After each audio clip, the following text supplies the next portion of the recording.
Welcome to Kickstarter Conniption. I'm Kevin Delp. And I'm Melissa Delp. And we're happy to be part of the Tantrum House family. Today, we are looking at Fate of the Elder Gods, designed by Richard Launius, Daryl Lauder, and Chris Kirkman. It's an action selection game for 1 to 4 players and is coming to Kickstarter July 19th. Now, this game is set in the H.P. Lovecraft mythos, and unlike some of the other games that are set in this Cthulhu universe, players aren't taking on the roles of investigators who are trying to shut down the cults that are trying to summon the Elder Gods. Instead, in this game, each player takes on a cult that is trying to summon a specific Elder God. Now, the images we're going to show you are of the prototype components, but be sure to check out these sweet miniatures that are on their Kickstarter page. The game has a main board, the Fate Clock. In the center is the abyss, where cultists are banished to when they sacrifice themselves for their god or they're destroyed by other cults and gods. Around the board are locations cultists can visit to perform specific actions. For example, at the Gathering, you can retrieve cultists from the abyss. Each player has a cult lodge for their specific god. It shows the god's special power, provides a place to hold your cultists, and contains the summon track. One of the ways to win the game is to summon your god by reaching 9 on the summon track. You'll bask in the glory for a few minutes before your elder god destroys you and the rest of the world. Another important element of the game is the spell cards. Each one has an astrological symbol on the back and a spell on the front. These cards are used in several ways. Most often, to move to a location on the board, a player has to play a card from their hand that has a matching symbol. They lay the card at the fate piece's current location and then move the piece to the new location.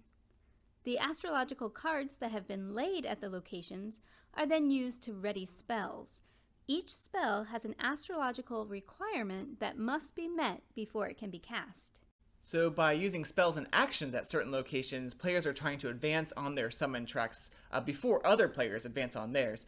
You can even send investigators to other people's lodges to raid them, or you can even curse other players. Yeah, in our last game, there were a lot of curses given, and I really enjoy the way that the curses work in this game.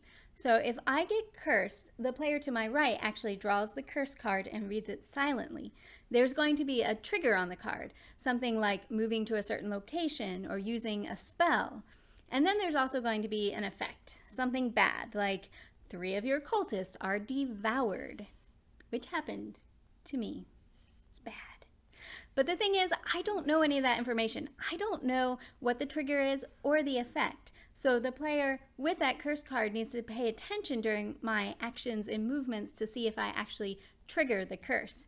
Now, the overall effect is kind of this looming dread because I know I've been cursed and I know something bad will probably happen, but I don't know how to avoid it. I don't know what is going to trigger that curse. I like that the curses keep you engaged in the game, even when it's not your turn. The play is very smooth, very quick, and there's hardly any downtime.